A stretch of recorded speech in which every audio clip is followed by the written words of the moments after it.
नीतीश कुमार की vote bank 0/0 से नाटा। 2020 का विधानसभा का चुनाव देख लीजिए, नीतीश का कोई वोट बैंक बचा है? उनके पास कैडर वोट है। ये अखिलेश सिंह यादव अपने साइकिल में बैठा है। बैठिए भैया, बैठिए भैया। अब भैया साइकिलें पंक्चर कर दी है। तो बिहार में तो बीजेपी को नुकसान कर सकते हैं ना इंडिया अलायंस?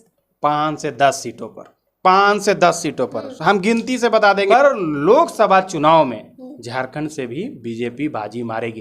एक चूक हुई है, अब भाजपा इस चूक को समझी है, एक रणनीति बनाई है भाजपा ने कि नहीं अब ये चूक को सही करना है। ये लोग सीट का कैसे बंटवारा करेंगे उससे पहले ये गठबंधन टूट जाएगा, हम आपको गारंटी दे रहे हैं। नीतीश कुमार तो हो सके जाएंगे ही नहीं, तो भाजपा में चले गए। ममता बनर्जी सबसे पहले भागेगी, वहाँ कोलकाता जाएंगे। वो स्टालिन भी सबसे पहले भागेंगे। ये सब जो 3-4 हैं जो अपने दम पर खड़ा होने वाले हैं ना, ये भागेंगे। अरविंद केजरीवाल जाएंगे। नमस्कार दोस्तों, नरेंद्र मोदी को हराने के लिए इंडिया अलायंस ने चक्रव्यूह रच लिया है। अब इस चक्रव्यूह में क्या मोदी फंस जाएंगे या इंडिया अलायंस के लिए खुद ये चक्रव्यूह उनके गले की घंटी ना बन जाए? सब कुछ समझेंगे। हमारे साथ सहयोगी सुजीत पांडे हैं। तो सुजीत जी, सबसे पहले तो हमें ये बताइए कि इंडिया अलायंस ने जो ये 4 लिस्ट तैयार की है, जी हाँ, ऐसा खुलासा भी आपके सामने करने वाले दर्शकों, 4 लिस्ट बनाई है लोकसभा के चुनाव के लिए इंडिया अलायंस ने। पहली लिस्ट में उसने उत्तर प्रदेश, बिहार, झारखंड, महाराष्ट्र और कर्नाटक को रखा है, क्योंकि इन्हीं राज्यों में इंडिया अलायंस एकदम से फुस है और यहीं से वो एकदम से जंप पाना चाहती है। मोदी जंप मारने देंगे? क्या लगता है आपको? जितना दम मोदी को है ये बच्चा बच्चा जानता है। कि जाहिर सी बात है, उत्तर प्रदेश में कौन जीतेगा भाई? राम मंदिर का विरोध कौन करता है? राम मंदिर का समर्थन कौन करता है? बिहार में क्या कौन जीतेगा? नीतीश कुमार की वोट बैंक 0/0 से नाटा। 2020 का विधानसभा का चुनाव देख लीजिए, नीतीश का कोई वोट बैंक बचा है? उनके पास कैडर वोट है। कैडर वोट किनके पास है? कैडर वोट है राजद के पास। राजद कितना सीटें जीत के लाएगी? पिछले बार कितना सीटें जीत के लाई थी 2019 में? हार के बाद उत्तर प्रदेश की बात कीजिए तो उत्तर प्रदेश में कांग्रेस कहां से आ जाएगा? वो कांग्रेस जो ये सपा के जो प्रमुख हैं, ये अखिलेश सिंह यादव अपने साइकिल में बैठा है। बैठिए भैया, बैठिए भैया। अब भैया साइकिलें पंक्चर कर दी है। वो भाई सपा गया, बसपा आ गए, साथ में नहीं है अभी इंडिया के, वायदे विपक्ष के तौर पर देखते हैं। वहां उसकी हाथी भाग गई। कहां से एकजुटता है ही नहीं, सामने जनता को एकजुटता दिख रहा है। यूपी में मैदान जो है सिर्फ बीजेपी जीत रही है, एनडीए जीत रहा है, वहां पर कोई चांस नहीं है इंडिया अलायंस को। कोई भी रणनीति बना ले, रणनीति कोई आंकड़ा पेश कर लीजिए, सामने तस्वीर है। एंड मोमेंट में मायावती अगर इंडिया अलायंस के साथ आ जाती है तब कुछ फर्क पड़ेगा? पिछले विधानसभा चुनाव में क्या फर्क डाल दी वो अभी तो उनको बोला जा रहा है कि भाजपा की बी टीम है। कोई फर्क नहीं पड़ने वाला। राम मंदिर वहां बन रहा है ना, लोग। योगी आदित्यनाथ का असर है कि मोदी का असर है? देखिए वहां तो आप कह सकते हैं 50-50। योगी आदित्यनाथ का भी असर है और मोदी का भी असर है। दोनों का काम का जो कार्यशैली है एक बराबर है और दोनों का जो चेहरा है एक जैसा लोग मान के चलते हैं, हिंदू चेहरा है। इसलिए इंडिया अलायंस को बहुत मुश्किल है वहां पर। उत्तर प्रदेश में कहां से? सबसे बड़ी जगह है पूरे ये देश में, सबसे लोकतंत्र की आंकड़ा कहीं जुटाने वाली जगह है तो उत्तर प्रदेश है। और उत्तर प्रदेश में कांग्रेस 0। बिहार में तो तेजस्वी यादव, लालू यादव फिर से एक ताकत दिखा रहे हैं, तो बिहार में तो बीजेपी को नुकसान कर सकते हैं ना इंडिया अलायंस? 5 से 10 सीटों पर, 5 से 10 सीटों पर हम गिनती से बता देंगे। कभी आप बैठिएगा, आंकड़ों के साथ बता देंगे। 2020 के विधानसभा चुनाव के आधार पर बता देंगे, 2019 के लोकसभा के चुनाव के आधार पर बता देंगे। सिर्फ परेशानी होगी 5 से 10 सीटों पर। 40 में से 39 सीटें तब एनडीए ने जीती थी, लेकिन घटेंगी। गारंटी है 35 सीटें जीत जाएगी। जाइए, गारंटी हम बोल रहे हैं। बिहार में भाजपा अभी जो हालात हैं, आगे के हालात के नहीं बता रहे हैं, अभी वर्तमान में 35 सीटें अभी जीत जाएगी भाजपा। ये हालात हैं, ये उनकी बनाई हुई है। यहाँ सिर्फ मोदी के दम पर, केंद्र के दम पर, उनके योजनाओं के दम पर, यहाँ भाजपा बिहार के दम पर नहीं, केंद्र सरकार के मोदी चेहरे से जीत जाएगी। मोदी के चेहरा से, भाजपा के कैडर बोर्ड से, संघ के प्रचारकों के मेहनत से, उसके दम से जीतेगा। झारखंड की बात कर लेते हैं। झारखंड के जो मुख्यमंत्री हैं हेमंत सोरेन, वो भी उस कमेटी में है जो ये सारी रणनीति बना रही है। तो झारखंड कहीं ऐसा ना हो कि पिछले चुनाव में जो बीजेपी को अच्छी खासी सीटें मिली झारखंड में, इस बार वो सब गुल हो जाए। वहां देखिए हेमंत सोरेन पर जिस तरह से दाग लगा है, आप क्योंकि बहुमत की सरकार है, 5 साल की सरकार है। अगर गठबंधन की सरकार होती तो ये टूट भी जाती। बहुमत की सरकार है इसलिए नहीं टूट रही है, नहीं जा रही है। पर लोकसभा चुनाव में झारखंड से भी बीजेपी बाजी मारेगी। देखिए फर्स्ट लिस्ट में मोदी चेहरा कमाल फिर करेगा, आप कह रहे हैं? हाँ, वहां भी मोदी चेहरा कमाल। उत्तर प्रदेश में 50-50, बिहार और झारखंड में 100% मोदी चेहरा। अच्छा, महाराष्ट्र में बड़ा गड़बड़ हुआ, देख रहे हैं कि अभी जो कई गुट बन गए, फडणवीस जो है उनके साथ शिंदे गुट अलग बन गया, अब शिवसेना अलग इंडिया अलायंस में चल रही है। तो इस बार ऐसा लग रहा है कि महाराष्ट्र बचाव टाइप आंदोलन छेड़ रहे हैं, तो महाराष्ट्र में बीजेपी को नुकसान शिवसेना पहुंचा सकती, क्या लगता है? शरद यादव गुट भी है इंडिया अलायंस में।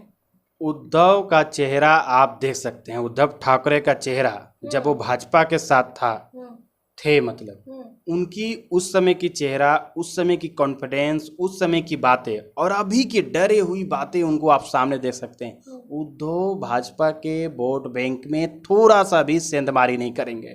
आई शरद गुट जो है एनसीपी डर की वजह से है इंडिया अलायंस में, पूरा डरे हुए हैं। शाह और बादशाह, माफ कीजिए, ये जो बातें हैं ये व्हाट्सएप यूनिवर्सिटी की बातें हैं। शाह अमित शाह को कहते हैं और बादशाह नरेंद्र मोदी को कहते हैं। तो नरेंद्र मोदी और अमित शाह से उन्होंने सीधे तौर पर दुश्मनी ली, एक तरह से धोखा दिया, जिसको धोखा कहते हैं ना, धोखा दिया। और धोखा का बदला जिस तरह से कूटनीति, रणनीति, राजनीति तरीके से जिस तरह से लिया गया लोकतांत्रिक प्रक्रिया के तहत, राजनीति में कोई किसी का सगा नहीं। हाँ भाई, राजनीति में कोई किसी का सगा नहीं, तो किसने पहले ठगा ये भी तो देखा जाए। जनता जान रही है ठगा किसने। हमने किसको चुना? भाजपा को चुना। और भाजपा में जो गठबंधन जिसके साथ थी वो किसको चुन ली? जिसको लोग, जनता ने नकारा, कांग्रेस को, एनसीपी को, और आप उसको चुन के सरकार बना दिए। तो जनता तो इससे आक्रोशित है। और वहाँ लोकसभा चुनाव में फिर वहाँ किसी की दाल नहीं गलने वाली। कांग्रेस, एनसीपी और ये उद्धव गुट, शिवसेना, किसी की दाल वहां गलने वाली नहीं है। कर्नाटक में क्या होगा? कर्नाटक में तो देखिए राहुल गांधी की वजह से कहते हैं कि बहुत अच्छा चुनाव जीत गए, मोदी का चेहरा कहीं दिखा नहीं। देखिए, कर्नाटक में पूरी तरह से लोकसभा चुनाव में किसी को बहुमत आने वाला है तो एनडीए भाजपा को आने वाला है। कैसे आने वाला है? अब वहां एनडीए बन गया क्योंकि जेडीएस के साथ जुड़ गए।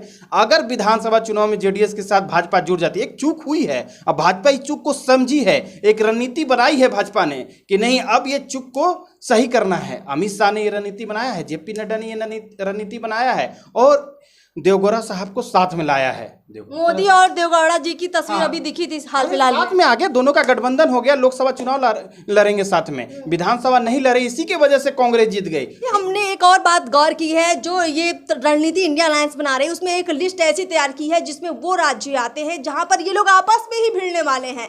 यानी कि आप पंजाब की बात कर लीजिए, आप हिमाचल की बात कर लीजिए, आप दिल्ली की बात कर लीजिए, आप गोवा की बात कर लीजिए, आप केरल की बात कर लीजिए, उत्तराखंड की बात कर लीजिए। ये ऐसे राज्य हैं, उत्तराखंड नहीं हालांकि आता है, लेकिन बाकी ऐसे राज्य हैं जहां पर इनका टकराव मोदी से सीधे ना होकर आपस में ही है।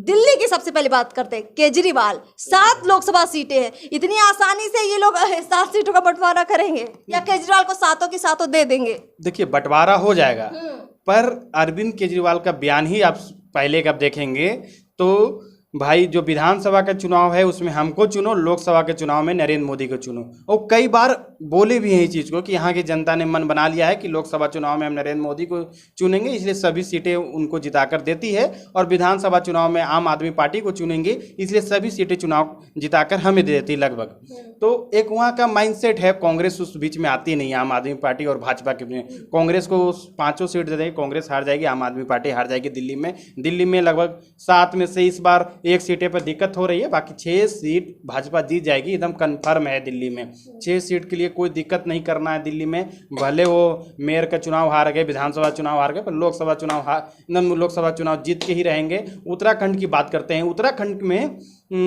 कांग्रेस भी है, आम आदमी पार्टी भी है और भाजपा वहाँ सत्ता में है। कांग्रेस और आम आदमी पार्टी, अभी आम आदमी पार्टी में उभरा है पर जन जन तक नहीं पहुंचा। कांग्रेस वहाँ जन जन तक पहुंची हुई, वहाँ राज भी कांग्रेस की है, पर कांग्रेस में भी वहाँ दिक्कत है। कांग्रेस में वहाँ नेतृत्व की अभी बराबर दिक्कत है। तो लोकसभा चुनाव में जिस तरह से वहाँ के हालात अभी जिस तरह से हैं, पूरी तरह से वो जितने एनडीए के पक्ष में जा रहा है, देवभूमि का पूरा वोट एनडीए के पक्ष में जा रहा है। हिमाचल की बात कर लेते हैं, अनुराग ठाकुर है वहाँ। और अभी हिमाचल में जिस तरह से जेपी नड्डा भी हिमाचल से आते हैं, जो कि बीजेपी के राष्ट्रीय अध्यक्ष हैं, वही बोलने वाले थे। जेपी नड्डा हैं।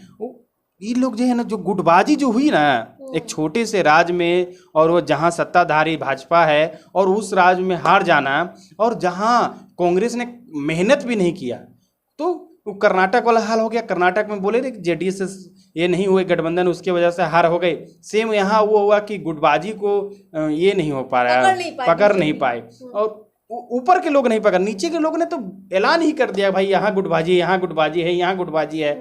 ऊपर के लोग समझे नहीं हर चुनाव में ऐसे होता है, यहाँ भी होने दो, थोड़ा हल्के में छोड़ दिया था, छोड़ दिए। पर इस बार टास्क दे दिया गया है अनुराग ठाकुर को, जेपी नड्डा को, कि हिमाचल की सभी सीटें आना चाहिए। हालांकि कम सीटें हैं वहाँ, पर हिमाचल में कोई दिक्कत होने वाली अच्छा, हिमाचल में एनडीए का आप छोड़ दीजिए, हिमाचल में कांग्रेस और आम आदमी पार्टी, आपको लगता है ये लोग आपस में डील ठीक कर लेंगे कि लड़ेंगे कि नहीं नहीं इतनी हमें चाहिए, इतनी हमें चाहिए? नहीं नहीं, आम आदमी पार्टी देखिए वहां भी उत्तराखंड वाला हाल होगा, पर ये लोग सीट का कैसे बंटवारा करेंगे उससे पहले ये गठबंधन टूट जाएगा, हम आपको गारंटी दे रहे हैं। क्योंकि सीट की बंटवारा कैसे करेंगे, दिल्ली में कैसे कर पाएंगे, आपको उत्तराखंड में कैसे कर पाएंगे, सबसे मुश्किल पंजाब भी है, पंजाब में कैसे कर पाएंगे। पंजाब में भी मुख्य विपक्षी दल कौन है? कांग्रेस। वहाँ भाजपा नहीं है, पर वहाँ भाजपा की लोकसभा सीटें आती हैं और आम आदमी पार्टी वहाँ चाहेगी कि हम ज्यादा से ज्यादा सीट लें, पर कांग्रेस कहेगी नहीं नहीं तुमने हमसे ये सत्ता लिया है, हम तो इस बार सीट हम लेंगे, सत्ता तुमने ले ली। पर वहाँ देखिए हम बार बार कह रहे हैं, जब सीट की बंटवारा होगी, ग्रुप अभी बना है ना 1 2 3 4 ABCD, ये ग्रुप जिस दिन जमीन पर उतारा जाएगा ना, वो दिन देखिए ये नीतीश कुमार तो हो सके जाएंगे ही नहीं, तो भाजपा में चले गए।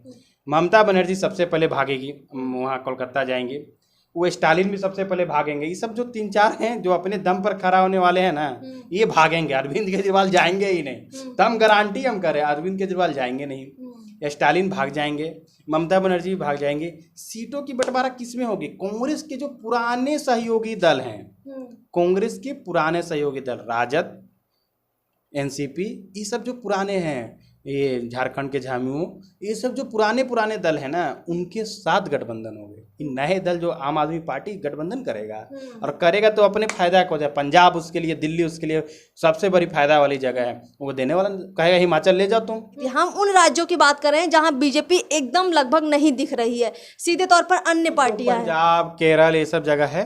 तो केरल की आप बात करें ना, केरल में वाम दलों को खुश किया जाएगा वहां पर। केरल कि आप सारी सीटें ले लीजिए, सारी सीटें तो नहीं, पर वहाँ कांग्रेस भी अच्छे पोजीशन पर है। राहुल गांधी वहां से भी सांसद है, वायनाड से लड़ेंगे, वहां से ही लड़ेंगे, वो हार के डर से वहीं से लड़ेंगे इस बार। केरल साउथ में भाजपा इस बार कुछ कमाल करेगी। देखिए दर्शकों, 3 ऐसे राज्य है, तेलंगाना, आंध्र प्रदेश और उड़ीसा, जो ना तो एनडीए के साथ है और ना ही इंडिया के साथ है। यहाँ का समीकरण कैसे इन दोनों को सीधे प्रभावित करेगा और खेल बना भी सकता है और बिगाड़ भी सकता है, उस पर अगली चर्चा में जरूर बात करेंगे और समझेंगे वहाँ का गणित, और साथ ही इंडिया अलायंस के अंदर क्या कुछ खिचड़ी पक रही है, कहाँ बात आगे बढ़ी, इस पर भी जरूर हम चर्चा में इस बात को भी शामिल करेंगे। फिलहाल इजाजत दीजिए, नमस्कार।